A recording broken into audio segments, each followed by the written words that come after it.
have 3 different states here and Kerala. So 4. So I hope we can also look at the differences in local government participation across the different states too, which is such a unique characteristic of our federal structure as well. But let me pick up on this question of, so maybe in 1950 it was somewhat regressive, or at least at any rate there was an imagination of a relatively strong center.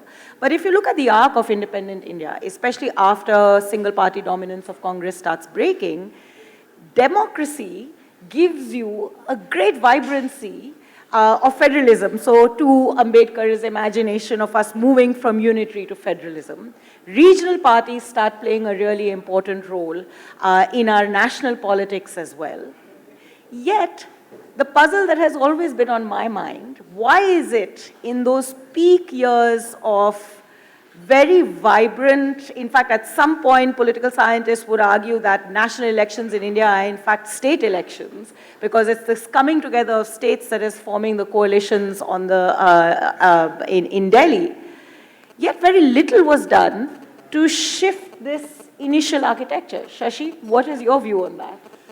Well, I think that a lot depends on how the government of the center runs the country. And I think with the exception of a brief period in the 90s, when there was even talk of the states owning Delhi, when the government was essentially comprised largely of regional parties, you do have parties with a so-called national vision in power in Delhi who tend to ride roughshod over the rights and sensibilities of states. I mean, a very good example was as recently as the proclamation of the lockdown for COVID, where though the states would have to implement that lockdown, they were not consulted. It was a decision announced by the Prime Minister on television sort of 3 hours before it needed to be implemented.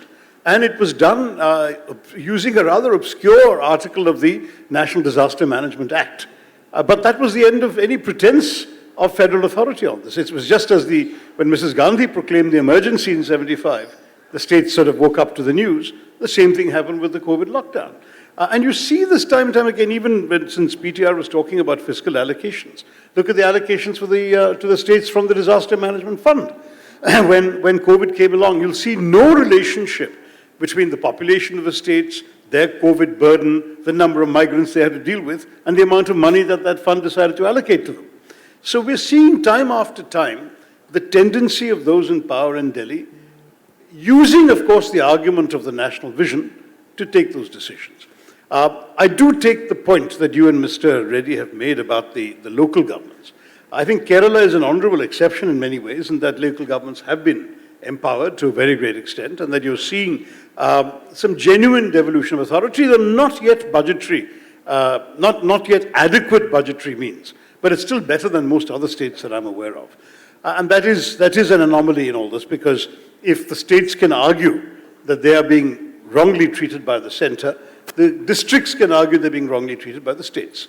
Having said that, the states have a good excuse nowadays, which is that the money they're getting from the center hasn't gone up. It's very interesting when you saw the 14th Finance Commission recommending a significant increase in the proportion of taxes that should be paid to the states.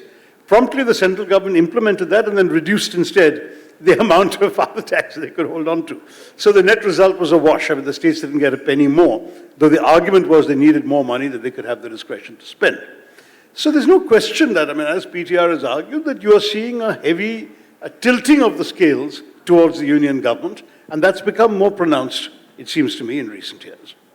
So you mentioned the 14th Finance Commission, and it was, I think, in more ways than one, a watershed moment for fiscal federalism in India by virtue of the attempt to enhance devolution to states. But about that time, colleagues and I were spending a fair amount of time talking to line ministries and bureaucrats within states. And one of the things that struck us a lot in those conversations is how much, at least the bureaucracy in the line departments, were unhappy because what the center did was, having done the devolution, it reduced the allocations to several centrally sponsored schemes. Now, centrally sponsored schemes have been the bane of most state governments since the 1960s. I think commission after commission after commission has complained about centrally sponsored schemes, and attempts have been made every now and again to reduce the number of centrally sponsored schemes from 500 to 120, then it goes back to 200. Now apparently it's 28, but it's actually about 150. And if you look at the DBT database, there's 400 schemes that the government of India has for which money is flowing. So these abound everywhere, and state governments complain a lot. But I was struck, and this is an open question to any one of you who would want to pick this up to answer, why it is that, at least in the bureaucracy, at that particular moment, there was great annoyance about the reduction of centrally sponsored schemes. In fact, it felt like we had just turned the clock to say, don't take those back, give them back to us all over again, line department after line department, not finance departments, though, and I'll come to that in a minute. But what is it about the tensions of these centrally sponsored schemes? They've always been there. Politically, it's always been a source of complaining. But whenever they get reduced, the argument is for more. I think Shashi lives in Delhi. He should take this. He has more interaction with bureaucrats. The three of you have full rights to answer that. Let me just quickly jump in. You know, I think when Shashi was speaking, I was thinking of how India has really become, you know, as Thiaga said, I think over a period of time, it has really regressed, and the spirit of federalism really it has come to a situation where now everything is centered around people and personalities. You know, there was a time, with all due respect, when somebody famously said, India is Indira and Indira is India. You know, the whole personality cult thing. Now, there's something very similar, but even more, possibly more drastic, you know, where stadiums are being renamed, where medical colleges are being renamed. And I'm guessing if the Union Finance Minister has a way, I think the new currency notes also will have, you know, the Prime Minister's image. Possibly they'll even replace Mahatma Gandhi's image. I have no doubt in my mind. Because, you know, we have a situation where it's funny, embarrassing, and also sometimes upsetting. We've had the Union Finance Minister here recently, a couple of weeks ago. She went to a fair price shop in a district about 100 kilometers from here. And she was making a scene out there like a street-level BJP worker, asking the collector, right in front of about 200 people, as to where the Prime Minister's photo in the fair price shop was. Now, the point I'm trying to make is, if we are truly a federal republic, as we are supposed to be, why are we fighting over an individual's pictures and in the institutions that we've built at the grassroots level? I mean, if I can certainly counter it and say, you know, when Modi ji was the Chief Minister of Gujarat, did he put up Dr. Manmohan Singh's pictures in all the fair price shops in Gujarat? I don't think so. The point I'm trying to make is, none of our enactments, none of our legislations actually mandate this kind of cult worship. What has essentially happened, Yamini, in my humble opinion, is, while we are called the world's largest parliamentary democracy, we function like a presidential democracy and not like a parliamentary democracy.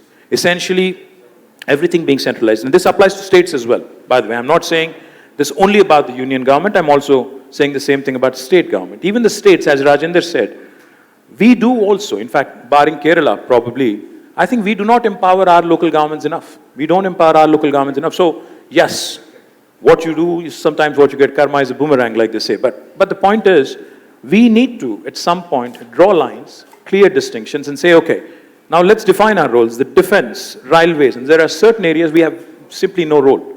That should be left to the union government. And what is the union government doing today with respect to Narega? They want to deposit funds from the Narega kitty directly into the workers' account in a village. Now, do the states not get to decide what sort of work needs to be taken up? Kerala may have done some things. Telangana may have done some things. Tamil Nadu would want to do something else. And Andhra might be wanting to do something else. We are all on different stages of learning curve. Now, this is the essence of federalism. Trying to ensure that we understand stronger the states are, stronger the country is going to be. Each state needs to align its priorities in tandem with its local governments. In Telangana, we run a program called as Palle Pragati and Pattan Pragati. Today, when Government of India is rated the top 20 best villages in the country, 19 are from Telangana because of this program. The point I'm trying to make is, when we are operating with the focus and when we are trying to up our game, all the union government needs to do is encourage performance and leave it to us to decide what central sponsored scheme that we need to participate in and what we can opt out of. If that sort of flexibility is given to us, as opposed to thrusting things down our throat, I think then we truly will become a strong nation, and as Prime Minister calls it, Amrut Kal, and Achhe Din will come fairly quickly. Flexibility in centrally sponsored schemes, PTR, do you think that's part of the menu of solutions to reimagining the federal compact? Yeah, I'm not even clear why we should have centrally sponsored schemes as opposed to giving the money to the people, right? I have a video clip picking up from my friend of then Chief Minister of Gujarat, Narendra Modi, going on a long exposition. It's in Hindi. I can play it here if you want. He says, Mama ka paisa. Yeah, he says, he says the states have been feeding the poor for decades. All of a sudden the union comes and says, this is coming from me. What does that mean? All these things, right? So I think there are some clear roles for the union. Foreign affairs, defense, currency stabilization, trade, policies. But when it comes to what is right, I mean, you and I have talked about this before. You've seen so many CAG reports, not our reports, CAG reports that talk about Swachh Bharat scheme toilets built with no water because the union government cannot supply water, only the local body can supply water. Or funds sent and not used because you cannot whitewash a thatched school, right? And, this notion that somehow you can direct or dictate policy. And then the question then is, what is the intent? Is it to create a kind of cult? Is it to, we have an insurance program, or for that matter, PDS. In all of these things, Tamil Nadu was certainly ahead of the Indian average or the design of the union scheme. Then they design a scheme, and then they say, you have to change the name. If you want some share of it to be funded by the union, you have to change the name. Now, we have an insurance program. They want to partly fund some of it. They say you have to put the Prime Minister's image on the card, on the ID card. I mean, we were already doing it before. Now, you get some. So, and I'll go even to the extreme in terms of schemes, right? Like they have the scheme called Jal Jeevan scheme, right? And it started out with, 60 or 80-20, then 60-40, then 40-60, the usual model, sliding scale. But they incentivize you to actually take the tap into every house in every village. Now, in a lot of cases, the villagers don't want the tap in their house. They have their own, mores and their own psychology about it. They want a public tap on the street. In my constituency, in colonies where I've offered to run taps into the house, they say, no, leave the tap outside my house, not inside my house. But the scheme says you only get funding if you take the tap inside the house, right? This last mile delivery, why should there be a standardized model coming from Delhi about last mile delivery? Different people have different preferences. That's what the states exist for. That's what the local bodies exist for. Now, as far as the local bodies, I definitely take my friend's comment because, he has, unlike me, he has served as a sarpanch at a local body level. I completely agree with the lack of devolution. But it's a double-edged sword. In the case of Tamil Nadu, a lot of our problems with local bodies have to do with the caste problem. And it has to do with no matter what you do about reservations and all that. Once you get to a granular level where within the same geographical area, you reserve this as let's say, a SC seat, but there is a whole lot of non-SC people there.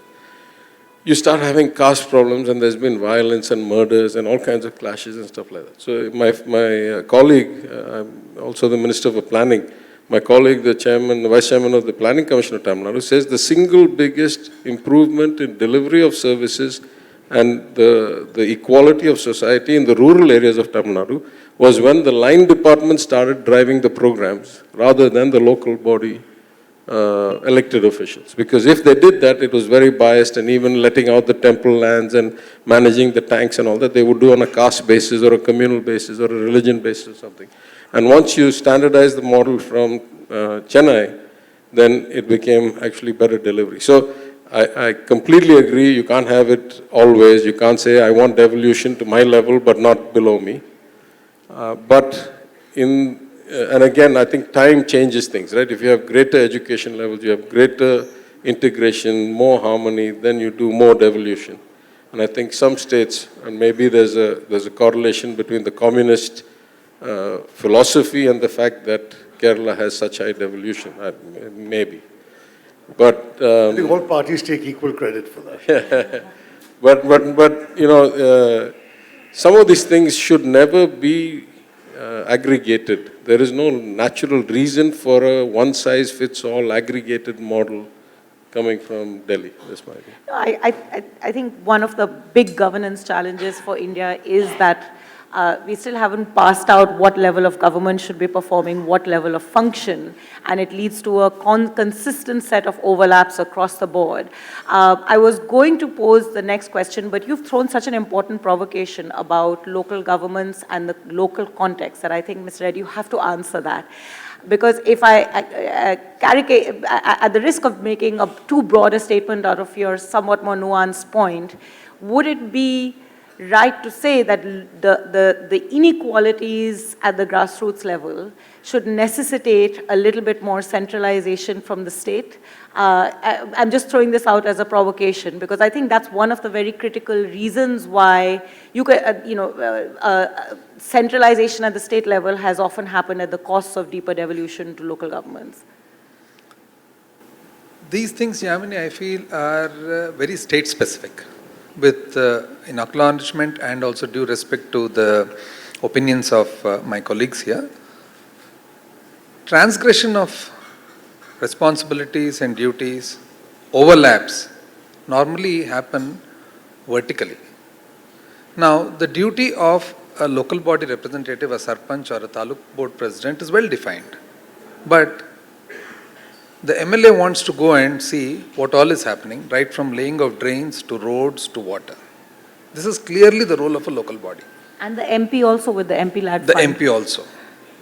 And now, MLA is transgressing into the local bodies, Parliament is transgressing into the legislatures, so is the result with regard to local bodies, legislatures and Parliament.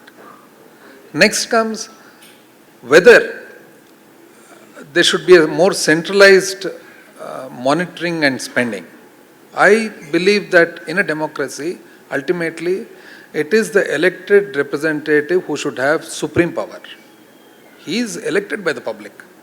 If the public do not like his whatever capacities, there is always a provision to replace him when the period ends.